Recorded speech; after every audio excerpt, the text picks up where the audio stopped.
هذه المرثية مقدمة من نجيب علي يرثي فيها أخوها المرحوم يوسف علي ويعزي بها نفسه وأهله وجماعته. داخل جرح غاير مثل طعنا النصال قمرات الحزن تلهف جوانا فرقة الأخ صدمة والقهر لا يجرح يوسف علي يا رب أنت الحسيب. راح أبو ثامر اللي كان عزا الرجال تاج راسي شقيقي والخوي الحبيب. بعد ما دق لي يوم الربوع اتصال قال يا خوي وين قلت منك قريب. سكر الخط سبب لي قلق وانشغال واتصل به وصوته شب فيني النحيب. رحت له واسعف من قبل وقت الرحال ما توقعت يوسف عن عيوني يغيب. والطبيب اتصل يوم السبت لي وقال عظم الله اجرى كان موقف صعب.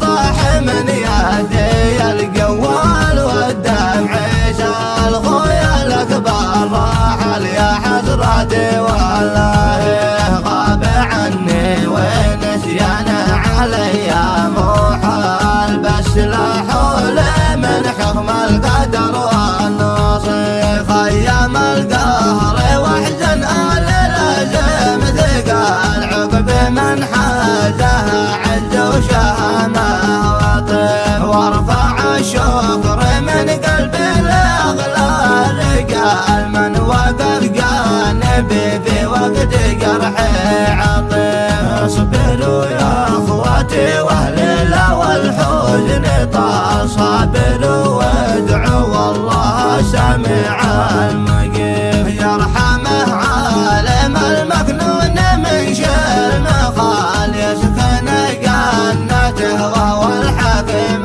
الرقيب. داخل جرح غاير مثل طعنا النصال قمرة الحزن تلهف جوانه نجيب. فرقة الأخ صدمة والقهر لا يجرح يوسف علي يا رب أنت الحسيب. راح أبو ثامر اللي كان عزا الرجال تاج راسي شقيقي والخوي الحبيب. بعد ما دق لي يوم الربوع اتصال قال يا خوي وين قلت منك قريب. سكر الخط سبب لي قلق وانشغال واتصل به وصوته شب فيني النحيب. رحت له واسعف من قبل وقت الرحال ما توقعت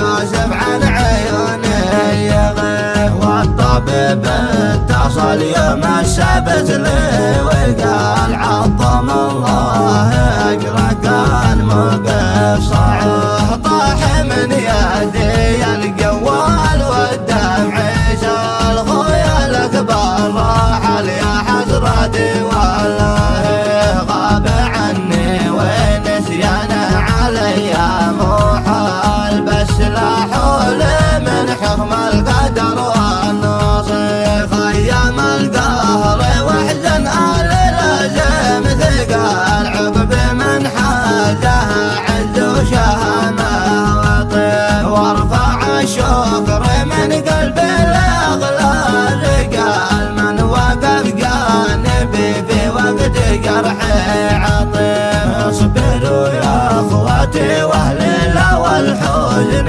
طال صابروا وادعوا والله سميع المجيب. يرحمه عالم المكنون من شر مخال يسكن جنته وهو الحكيم الرقيب. استوديو التوفيق للإنتاج والتوزيع الفني.